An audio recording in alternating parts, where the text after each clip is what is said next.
Corey, can you please excuse us for a second? Can you come over here and talk to me, please? Fuck, you ain't trying to walk me away from your friends because you don't want to get embarrassed. Embarrassed? What are you talking about? Are you fucking high or something? Because please, share. Oh, you want me to share? Yes. Okay, I got a story to share.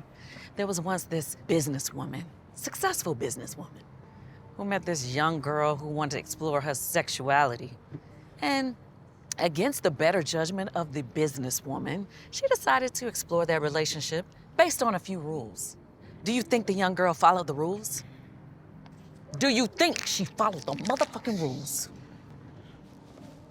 Nikki, there was a lot of shit going on right now. Everything is fucking crazy. I just didn't know what the fuck to say to you. I'm sorry. Girl, take this shit. So I'm gonna start with the first question. How did the idea even come about for the show A La Carte? So A La Carte was created by Brianna Hogan. She wrote and created it. It was kind of autobiographical of her life. She chose to, for lack of better words, be a side chick, you know, knowingly. So it's really a coming of age story of this group of friends who moves to LA and is just trying to figure it out one foot at a time. And oftentimes we were talking and it was like, you know, when you're Black, you make a mistake, you end up dead or in jail. And that is always the case. For a lot of us, we make a mistake, we fuck up, we figure it out, and we do better next time. So it's just really a coming of age story of these kids growing into greatness. And this season is definitely heating up in every way. How did you guys decide which approach you would take with the characters this season?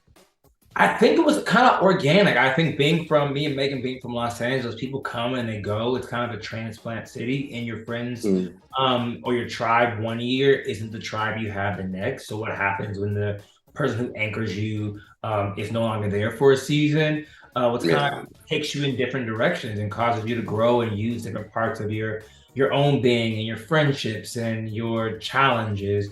So I think the cool part of these characters is they're so alive and breathing that we just want to challenge them to figure something else out, to try a new way of being, and they're really growing together and separate, which is what happens when you're going towards 30. Is like every moment isn't spent together, but the times you have together are a privilege, you know. And what if your feelings are different or your realities change? When you have a new partner, sometimes your baseline changes. So they're kind of just going through the fucking gambit right now. And it's just started.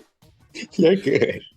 That's the truth. But yeah, that actually leads to the next question. Was there a particular reason for the cast shakeup, or was that kind of part of your last response as far as how life moves? Yeah, people come and people go. And that's kind of like, I think the part about being, you know, in this industry. Of course, there's business parts that play into that as well, and people are doing other projects. But it's always love. It's a family of people that get to come and go and grow at different places. So you'll see some maybe in the future again, and some you won't. You know, you just never know. So getting into the show a little bit, let's see. Why do you think Rain continues to ruin relationships due to his own selfishness? I think that Ray's growing through who he is right now. I mean, him and Z is Rain's first real relationship. Before this, he had been, celibate for years, and even with the sugar baby moments, he wasn't having sex with him. So I think he held that very dear. And now being in his, mid-20s, he's owning his sexuality. He's learning it for the first time. So when we all, get into our grown man a little bit more, there's a little bit more poke your chest out that you do, And I think sometimes, unfortunately, the ones we love the most at these ages become like casualties of our growth and our immaturity. So I think that Rain's just figuring it out and maybe prematurely met Z before he had to figure it out, because he has such a firm understanding of who he is and what he wants. Rain is as well, just in a different way. And how he's showing up in this season for himself is just different, and it happens to not be in the benefit of Z currently. Yeah, I agree. I mean, I'm actually a big fan of India Love and Kandi, but I have to say I've been really surprised this season with their skills and owning their characters. Can you talk a little bit about working? Can you talk a little bit about working with the whole cast and what that environment's like? Yeah. So I mean, Kandi's from the season one. I think she's an amazing actress in general. We did a movie together where she played my mom, and it's such a privilege to work with her because she's like Um, just a great person. Like who you see Yeah. on TV, where Kandi just really is who she is. She doesn't turn Oh off or yeah. on. She's so easy to work with. And then I met India this season, actually. She auditioned for the show. And she was actually, people think she got it because she has a following, but she was just like the best person for the show. She kind of like Yeah, I naturally agree. embodied this character. And I think she's fucking killing it on the show, you know? Yes. I think she's funny, she's likable, she's honest, she's unapologetic.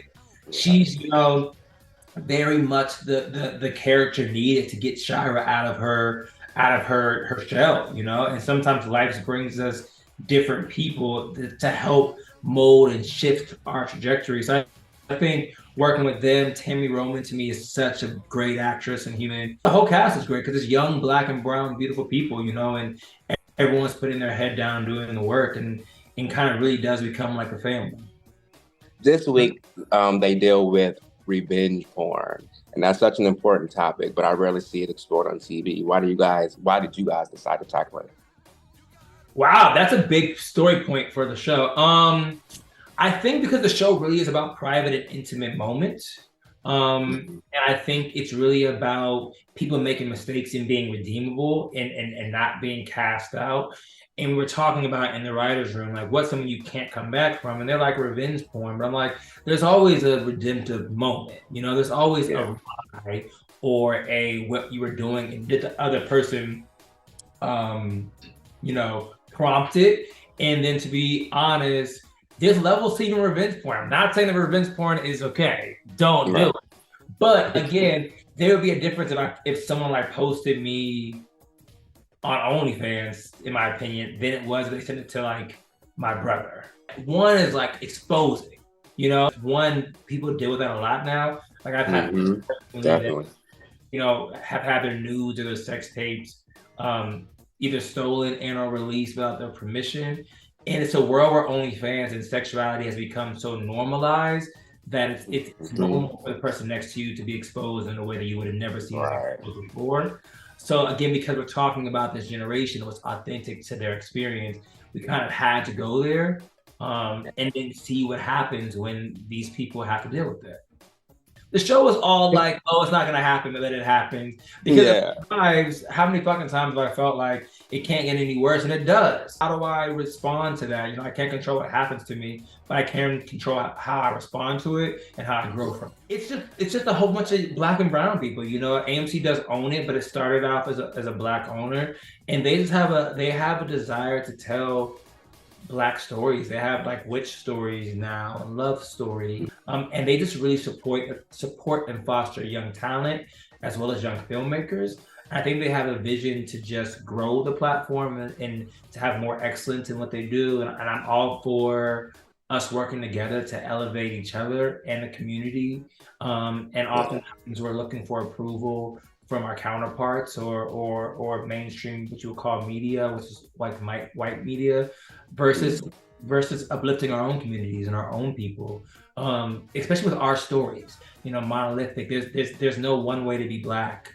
There's just a way to be authentic. So yeah, I love working. Well, I think it's a ride. I'll say that if you like drama and comedy and love and friendship and sex and inappropriateness sometimes, it's just an honest look at what it means to be, you know, Black and young in this day and age without being apologetic of who we are. It debunks a lot of stereotypes that one might think that we shouldn't get into. The cool part about the show is that I learn as we do it. They're like, I didn't know what non-ethical monogamy was, or polyamorous. Like, I didn't know that was an actual thing popular now. So in the show, I like learn, you know. And a lot of times people are like, well, what if I don't want to see, you know, an LGBT storyline on the TV? It's like, well, you have to decide who exists in the world. You just have to like watch and live and know that it's next to you, whether you approve it or not. But now you see the humanity in it. Now you see the love in the relationship. Now you see that they're just trying to figure it out and be chosen the same way you are. So hopefully it humanizes these people that sometimes can easily be put into boxes and villainized. You've been a part of some very successful series, from How to Get Away with Murder to Glee. What's been one of your best experiences working on a past series? Past series probably be good because it was such a huge phenomenon. But past experience was definitely like working with Ava and Anthony Hemingway on this pilot Bros that went to HBO. Just because it made me think this was possible, and it definitely fostered my creativity to have a seat at the table and to tell our stories with excellence and also love and care. So those are probably my most like impactful experiences because they kind of shifted the trajectory of my life and career. I just want more than a physical connection. If you need permission to be a hoe, I'm granting you permission, girl. We gotta spice it up around here. Okay, relax, Magic Mike. I don't want to make the same mistake twice. Why did you lie to me about Dad? Baby, it's getting real ghetto at the house. Watch me be the next Beyonce. If I'm signing you, don't waste my time. Straight bitch, no chaser. Oh, that's community dick. I don't trust you, Rain. Are you talking to anybody else? No, I'm not. You're definitely not the side chick type. I'm gonna be there to catch you, but we are not a friends with benefits situation. You're in an open relationship? You down with that? Bad bitches are never thirsty. I like it spicy, ooh, you're so spicy. You're delicious as